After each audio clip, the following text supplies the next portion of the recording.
I swear this stress will be the death of me. So much on my plate, it gets the best of me. Filled up to the brim with this anxiety.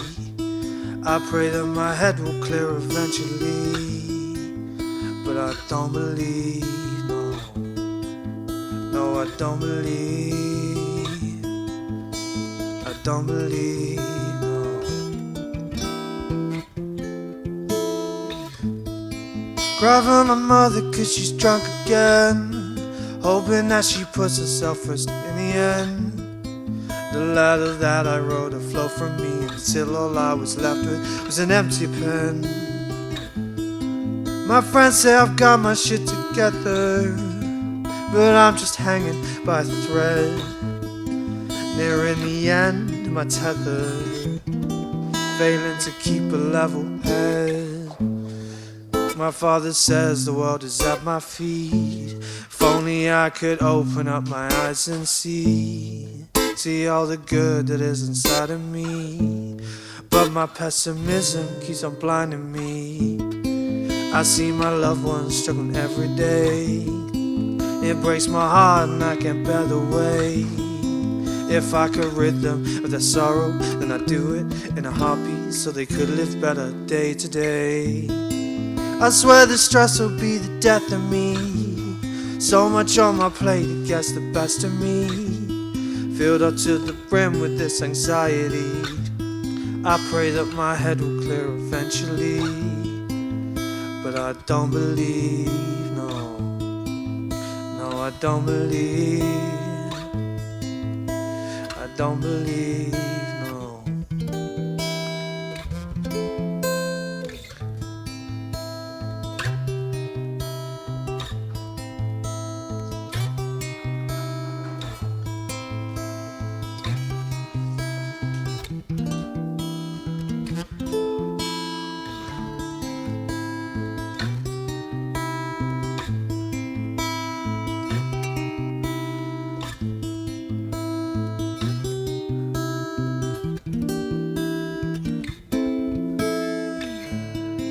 I swear the stress will be the death of me. So much on my plate, it gets the best of me. Filled up to the brim with this anxiety. I pray that my head will clear eventually, but I don't believe, no. I don't believe. I don't believe, no.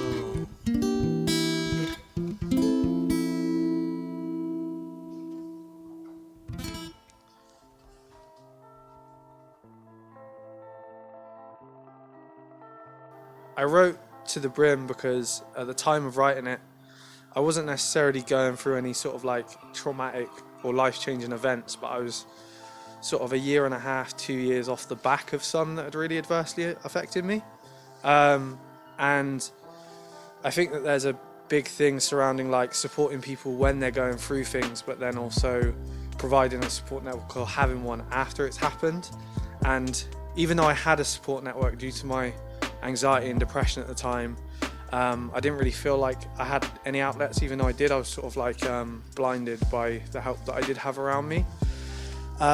So I just wanted to sort of cover that after period, really, where like the actual event has gone down, but you're still dealing with the residual emotion of it, if you know what I mean. So yeah, I sort of wanted to capture the after effect of the situation.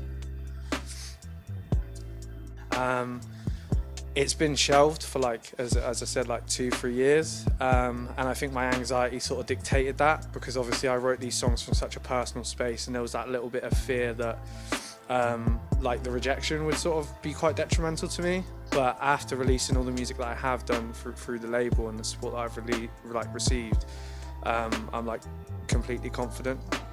So I guess not so much the support network of like my local friends and family, but of the like, you know, the soul and hip hop scene in the UK that have like allowed me to be as open as I want to be with my music so far.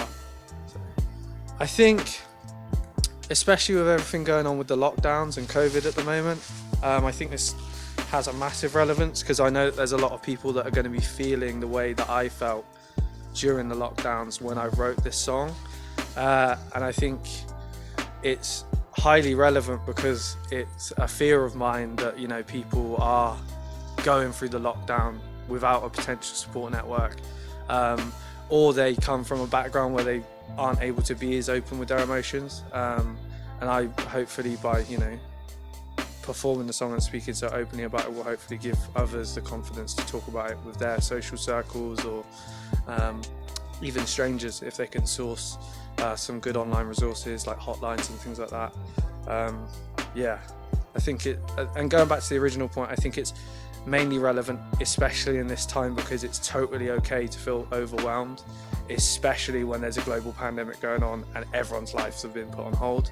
And I think that it's very easy to get caught up in remembering, obviously, life as it was before.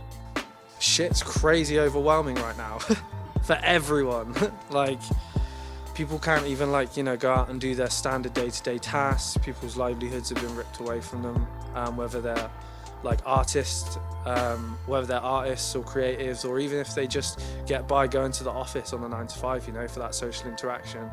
I think that's the right time to potentially release it, mainly because so many people are feeling the pressure of the lockdowns and COVID, really. I think that's a really, really big thing at the moment. I think my key goal going forward with this project is to sort of, again, just raise mental health awareness, really, especially when I sort of like operate in the scenes that I do. Luckily, over the last few years, there's a lot more openness around mental health topics, but, you know, we're seeing like a massive surge over the last year because of COVID and because of the lockdowns. And I think that if this music, this EP, can serve as, like, you know, not necessarily a shoulder to cry on, but like a reassurance and a relief that it's okay that everyone's going through that, then that would be the key goal for this project. Long term, just keep putting out songs that people like, really, and hopefully play some shows eventually. Yeah, release music and play shows. that's the end goal forever. I pray that my head will clear eventually. Grabbing my mother cause she's drunk again, hoping that she puts herself first in the end. The letter that I wrote, it flowed from me until all I was left with was an empty pen.